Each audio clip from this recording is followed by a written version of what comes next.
Qual é a diferença entre ter vontade de pregar e ter um propósito como um pregador da palavra de Deus? Então, se você quer pregar a palavra, você tem desejo de começar a pregar a palavra, logo sempre vai aparecer essas duas coisas, né?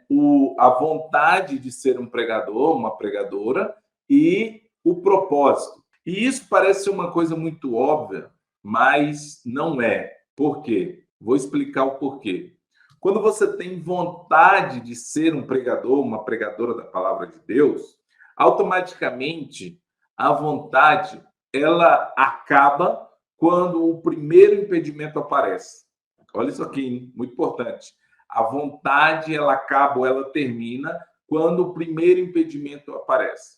Agora, quando você tem um propósito, você tem um propósito. Não, o meu propósito de vida é propagar o evangelho de Cristo Jesus. Esse é o meu propósito.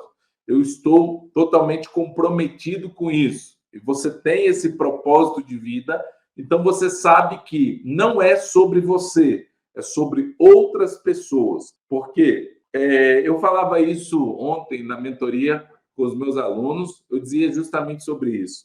Uma coisa é você ter vontade de pregar, outra coisa é você ter propósito. Quem tem vontade, pensa nele próprio. Agora, quem tem propósito, está pensando no próximo. E pregar nunca é sobre você, sempre é sobre o próximo, tá bom? Então, cumprindo esse papel aqui, de sempre olhar para o próximo, ao invés de olhar para você, você começa a entender que tem uma diferença aí. Como eu disse, quem tem vontade de pregar, quando aparece o primeiro impedimento, o que acontece? Ele desiste. Agora, quem tem propósito, ele persiste, ele persevera, ele vai até o final, custe o que custar, seja o que seja, aconteça o que aconteça, ele vai até o final. Porque se você tem vontade, pode ter certeza, no primeiro impedimento você vai parar. Agora, se você tem propósito, passe o que passe, você vai seguir pregando a palavra do Senhor, ok? Ponto de número 2 aqui. Hoje a live vai ser bem corrida, uma live rápida, tá bom? Para você estar aprendendo aí um pouco mais sobre este tema.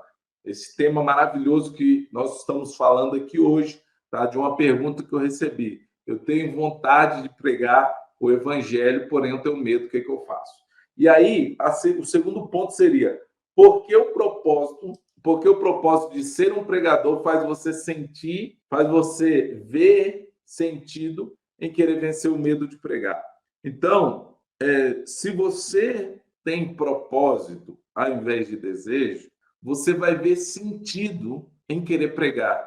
E mais do que isso, em querer vencer o medo. Por quê? Uma vez que você está focado somente nos seus sentimentos, você vai esquecer dos sentimentos do próximo. Aonde eu quero chegar com isso? Geralmente, as pessoas que têm medo, as pessoas que têm medo de pregar, elas ficam assim: ah, mas se eu chegar lá, vai me dar um branco na mente. Ah, mas se eu chegar lá, eu vou tremer. Ah, mas se eu chegar lá, eu vou gaguejar. Ah, mas se eu chegar lá, eu vou esquecer tudo que eu vou falar. E aí, essas pessoas não pensam no outro lado da moeda. O que é o outro lado da moeda? É o que vai acontecer com as pessoas que vão me ouvir. Qual vai ser o resultado que a palavra que eu vou pregar vai trazer para o coração dessas pessoas?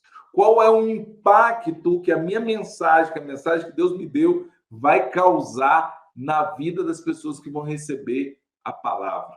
Então, quando a gente já entra nesse aspecto aqui, quando a gente entra nessa direção aqui, as coisas mudam, as coisas mudam. Porque você começa, quem tem propósito, começa a olhar para o propósito. Quem tem desejo, quem tem vontade, começa a olhar para ele. Então, para onde você está olhando? Você está olhando para o seu propósito ou você está olhando para o seu ego? Quem tem vontade de começar a pregar está olhando para o seu ego, está olhando só para o seu eu. E o seu eu vai te sabotar. Isso aqui é muito interessante e importante. Mas o seu eu, o seu ego, vai te sabotar. Como assim vai te sabotar? Presta atenção nisso aqui, presta atenção. Uma vez que você pensa assim, Ah, eu vou lá pregar, mas e se eu esquecer o que eu vou falar? E se eu esquecer aquilo que eu anotei, aquilo que Deus me deu? E se eu não lembrar, e se me der um branco na mente? Automaticamente, o seu subconsciente sempre vai mandar essa mensagem para você. Sempre vai mandar. E diante da igreja, diante das pessoas que vão te ouvir, você sempre vai ter este sentimento. Por quê? Porque você está olhando para você, está esquecendo de olhar para as pessoas. Uma vez que você começa a olhar para as pessoas que estão te ouvindo, que estão te acompanhando, as coisas mudam. As coisas mudam. E logo você também começa a ter uma nova visão. E aí que está o X da questão. Se você tiver uma nova visão do seu processo, o medo não vai te impedir. Porque, na verdade, o medo é uma pequena barreira que está entre você e as pessoas. E ela não foi criada pelas pessoas, ela foi criada por você, mentalmente, psicologicamente. É bom que você entenda isso aqui. Se você olhar como pregador, como pregadora, o propósito, ao invés do desejo, da vontade, você vai ver que o propósito é impactar vidas, é ver vidas transformadas, é colocar a palavra no coração da pessoa, é ver que aquilo que Deus te deu foi útil para mudar a vida de uma pessoa, tá bom?